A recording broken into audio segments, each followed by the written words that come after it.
I've been anticipating your arrival, the head librarian of the Library of Babel.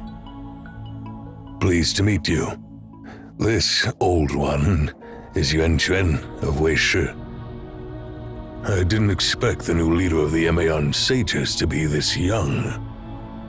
I was saddened to hear from John Tan that the Tower of Babel, standing for millennia, collapsed overnight. And I heard that many Emayan were stranded in the library, their fate uncertain. As part of CAVE, we at Weishe should have put all our efforts into aiding them. However, with the cerulean water causing havoc, we can barely spare any resources. We even had to rely on your assistance to resolve the crisis in Zhonglin City.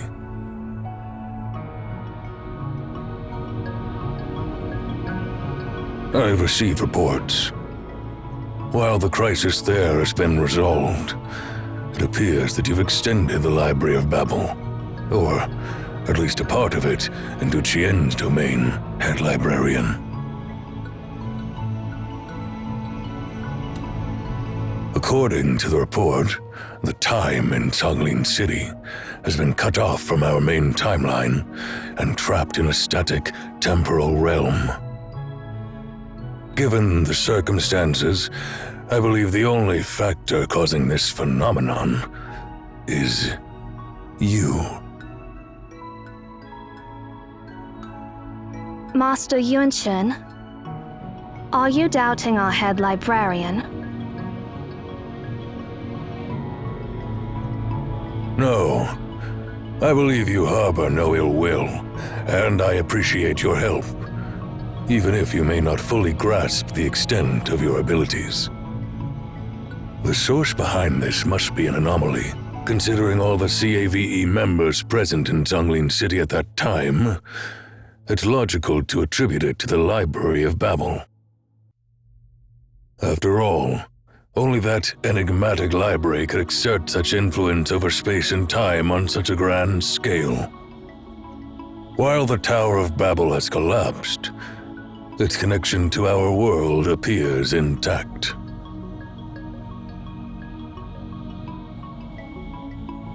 John Tan informed me that you were chosen by Cosmos, the former head librarian, as his successor.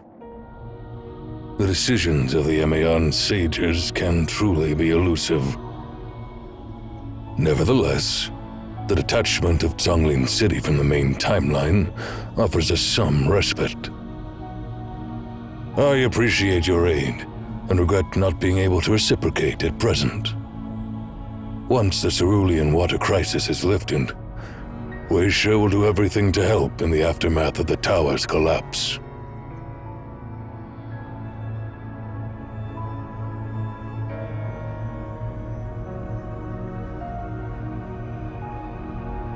Let's conclude the pleasantries, shall we? I believe you both must have many questions for me by now. Please, feel free to ask. I'm an open book.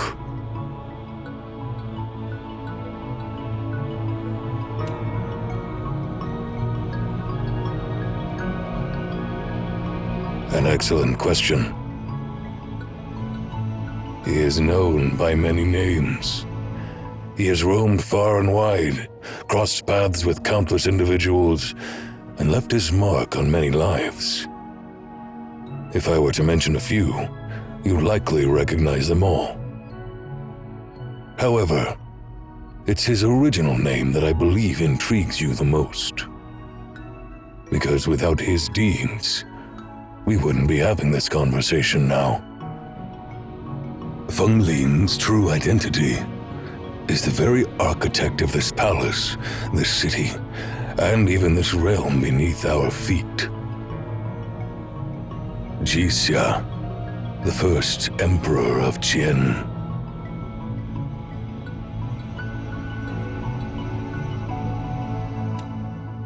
Such words might surprise coming from the head of CAVE, but I understand it. It does seem too extraordinary for an outsider. He has traversed epochs when only myths and legends were recorded, up to our present era.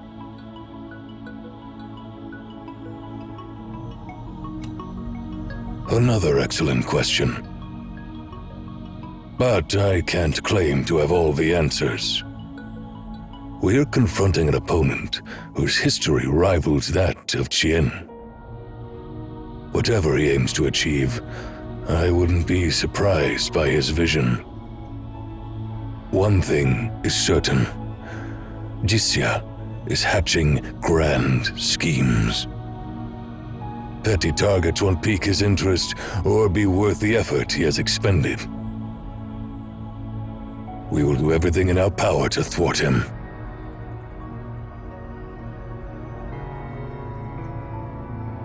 Furthermore, our intelligence suggests that Nemesis has an apostle known as the Sower.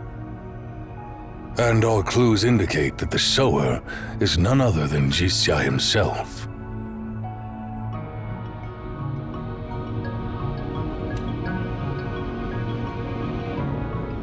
Definitely not. I'm firm on this. To him, Nemesis, and even all humans today, are like mere children. Perhaps he is temporarily collaborating with Nemesis for his own ends, but swearing allegiance is out of the question. Nemesis is not worthy of him.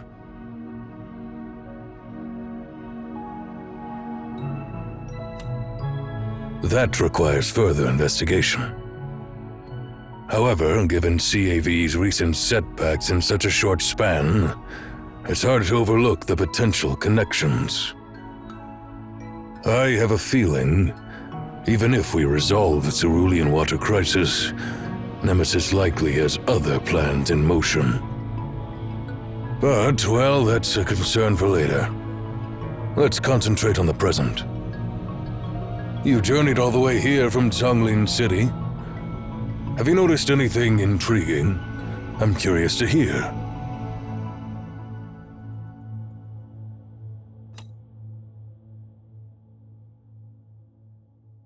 Ah, so you've already met Li Chu, the patriarch of the Tianli clan. Well, we've been keeping an eye on their movements. Speaking of Li Chu,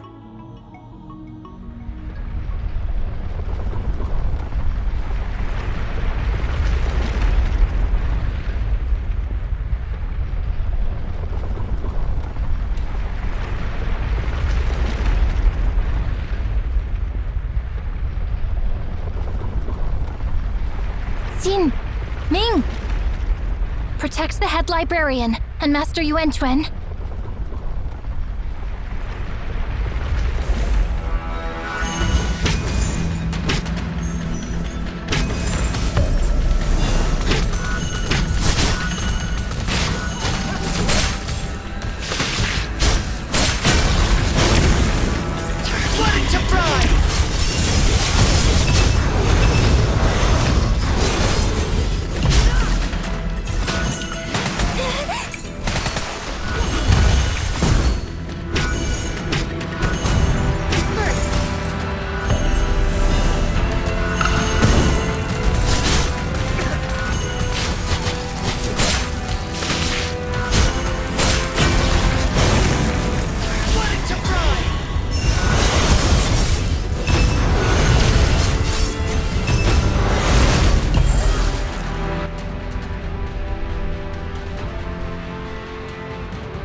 it appears the seismic activity in Mount Tianxue has escalated.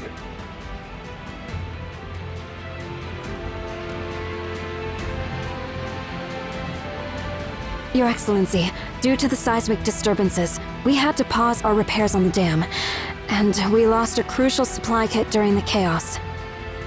How's the progress so far? We're about 70% complete, with some temporary reinforcements in place. However, if we experience more seismic disturbances like the recent one, the risk of dam failure will skyrocket.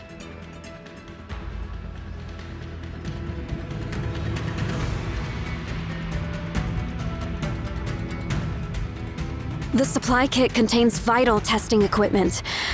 Without it, we won't be able to detect hidden flaws in the dam structure. Can we urgently request another kit? I'm afraid not. These devices are scarce, and the closest one is 600 kilometers away. Even if a helicopter is dispatched now, it would take 3 hours. The longer we wait, the higher the risk becomes. I see. It seems retrieving the lost kit should be our top priority now. May I ask for another favor from you, Head Librarian?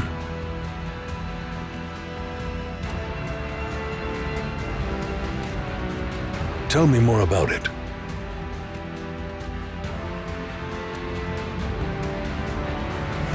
A strange question.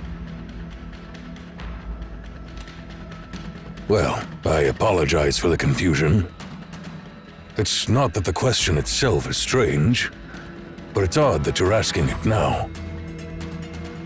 Well, it may be time to disclose those obscure details in history. It seems that the intertwined stories are finally converging together.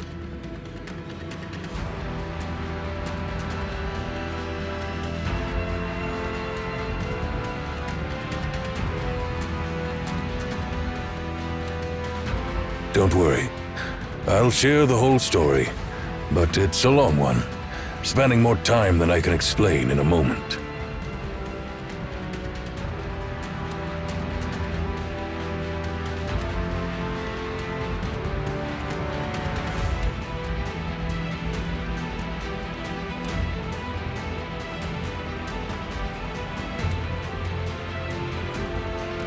I understand. Given the circumstances, it wouldn't be wise to keep anything from you. We are, in fact, standing right on top of the beacon.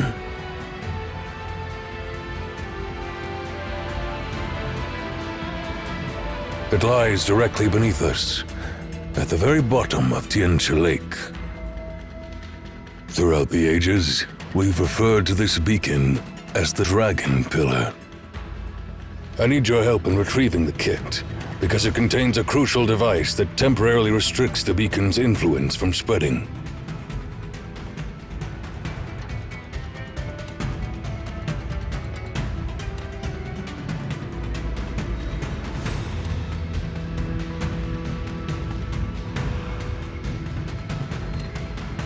As you wish.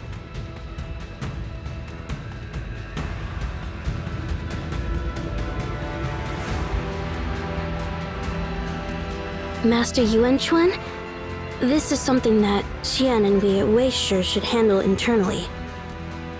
Why do you always involve the head librarian from Emaon? That outsider doesn't even grasp the true potential of the library's powers yet. Well, there's much you're unaware of, Ming. In fact, the head librarian isn't exactly an outsider.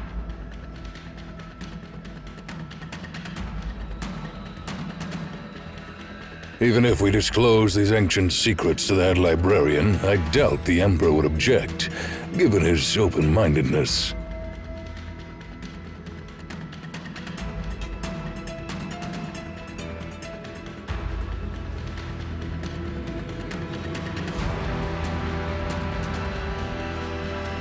The giant bird the head librarian mentioned?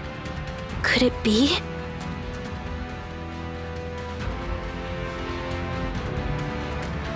Looks like you've been keeping an eye on them since they arrived. All right, Ming. Follow the head librarian and find out what's going on with your eyes. Consider this a chance to solve that childhood mystery that's been on your mind.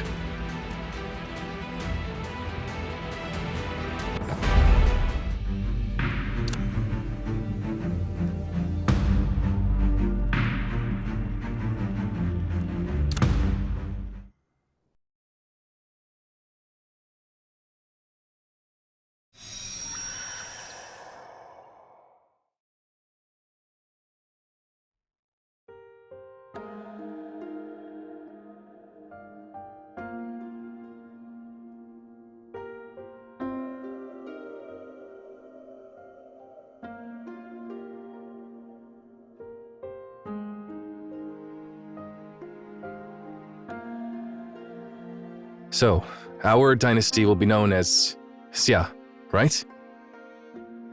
I understand. This name will soon echo far and wide. The artisans have finished building the new city, by the way. Then it's time for our people to move in.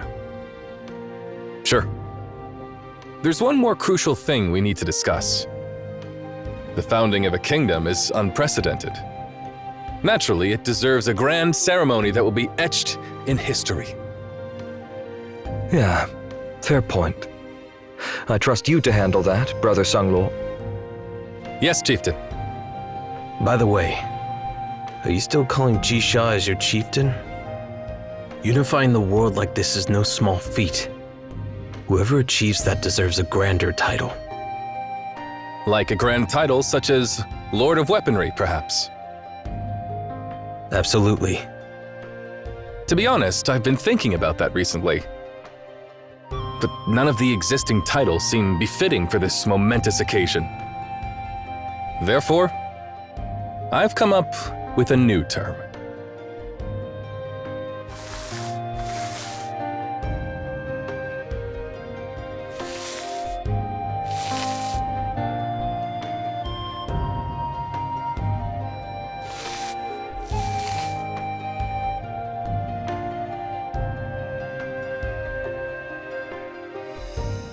Emperor, I've already sent messages to inform all clans about the grand establishment of Xia.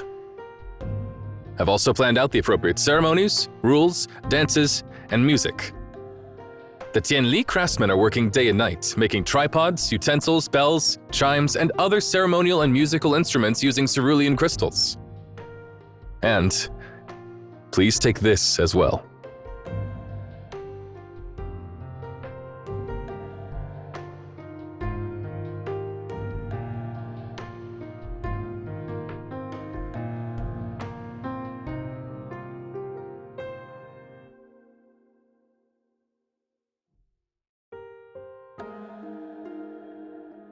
What's this? This jade seal is now the Emperor's official seal and token. To prevent fake decrees, all decrees sent from Qingyu City must carry this seal from now on. Calling Qingyu City the heart of the world signifies it as Xia's heart, with the Emperor as the heart of this city. The Emperor's seal is the only thing deserving of these words. I've drafted the first imperial decree, focusing on the kingdom's basic rules. Please review it, and if it meets your approval, I'll get it sent out.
Brother Sanglo, is this getting a bit too complicated? Please address me by my name from now on, Your Majesty. You're not just the chieftain of the Ji clan anymore. While these laws and regulations might seem a bit complex, they're crucial for bringing our people together. Even as the Emperor, you're bound by these laws and regulations. No one should cross these boundaries. It's key to maintaining peace within the kingdom.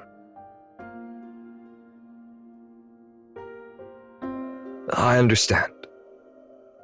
But this decree doesn't cover much about the commoners. If vassals clash, ministers strive for power, and officials deceive, how can the commoners safeguard their lives? What's your idea on this, Your Majesty? Let's include another clause. Starting today, all weapons must be set aside, and any conquests or conflicts need the Emperor's approval. Vassals, ministers, and officials are not allowed to wage wars or harm the commoners. If the commoners have grievances, they should be able to report them to officials, ministers, vassals, and eventually, the Emperor. I understand, but respectfully, it might not be easy for the commoners' voices to reach the Emperor. It might be a challenge to put into action, but it needs to be clearly stated. If we silence the commoners, won't they forever look up to the powerful without a chance to voice their concerns? Of course, Your Majesty. I'll make sure to send out a decree to all the vassals. In addition, about the date for the ceremony, we need your opinion on this. Our kingdom is vast, and some of the vassals coming from far-off lands might take months to get to Qingyu City. Also, we'll need to find a location to set up the observatory. What's your idea on this, Your Majesty? You can estimate when the vassals might arrive and pick a suitable date. As for the observatory,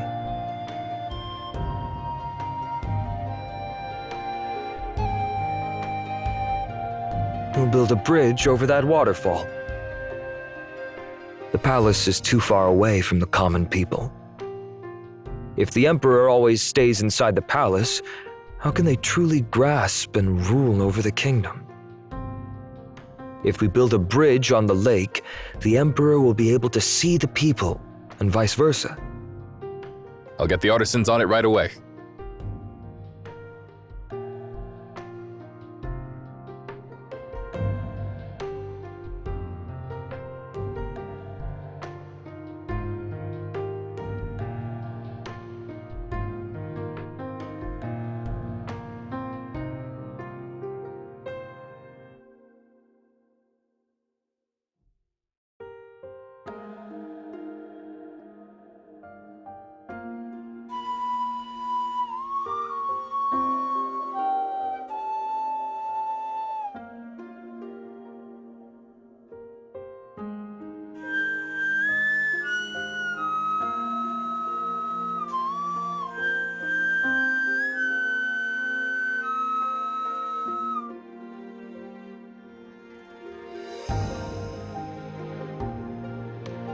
Song Luo has been searching high and low for you.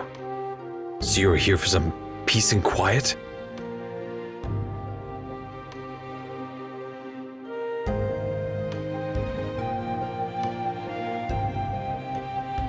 Seriously, I never imagined that being a ruler would be this much of a hassle. It's just one thing after another, a never-ending cycle. If Sangluo wasn't sharing in half the burden, I'd probably die from exhaustion at the desk. Staring at those bamboo scrolls pouring in all day can drive anyone crazy, so cut me some slack, all right? I need a breather now and then. Well, Song Luo did send me to fetch you back, but since you're asking, I'll let you off the hook this time. Keep stressing and even the most resilient bowstring will snap. Yeah. Thank you, Lord of Weaponry.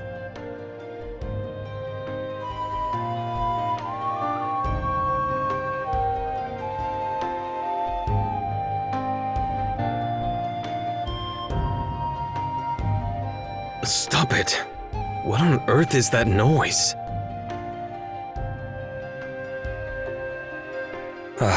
Still not working, I see. It's just a little something I put together from bamboo after seeing Sang Luo's new musical instruments. I've named it a flute.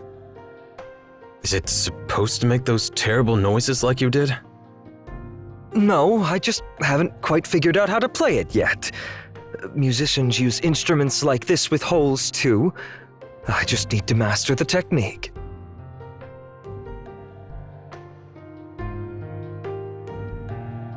Let me have a try. Huh? Do you know how to play a flute? No, but back in my clan, we used to make whistles out of leaves. Your flute feels a bit like that.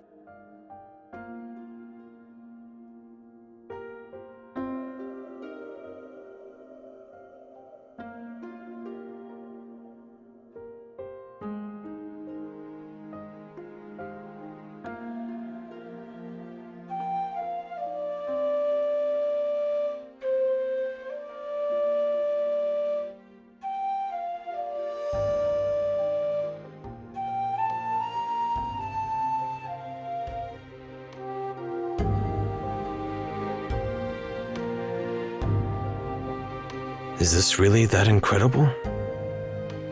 Well, I hate to admit it, your talent with the flute far surpasses mine as the inventor. Well, it's just like hunting. Practice makes perfect. You can keep this flute then.